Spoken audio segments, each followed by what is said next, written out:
PTI की यूसुफ रजा गिलानी को नाअहल करने के लिए दरखास्त चीफ इलेक्शन कमिश्नर की सरबराही में 5 रुकनी बेंच समाअत कर रहा है। सेनेट इलेक्शन में कामयाबी का नोटिफिकेशन रोकने की इस्तदा।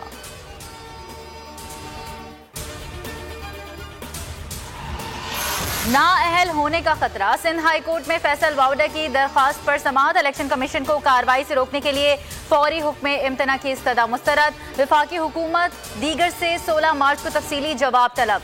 जस्टिस मोहम्मद अली मजहर ने रिमार्क्स दिए, इलेक्शन कमीशन को फिलवक्त नहीं रोक सकते। इस्लामाबाद हाई कोर्ट का हुक्मनामा भी तलब कर लिया। नून लीग का फैसल वाउडा की कामयाबी के खिलाफ इलेक्शन कमीशन में दरखास्त दायर करने का फैसला।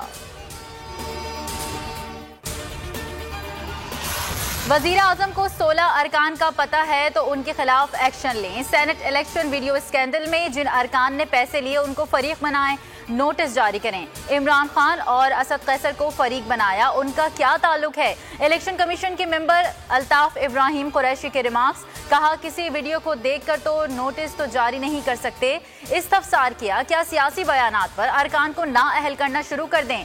आइन के तहत काम करेंगे, हर आदमी अपने इक़दामात का जिम्मेदार है।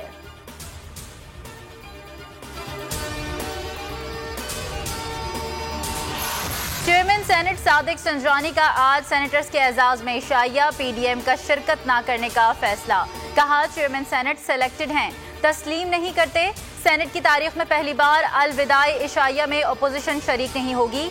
सेनेट का इजलास आज शाम 4 बजे होगा। रिटायर्ड होने वाले सेनेटर्स अलविदाई तकारीर करेंगे।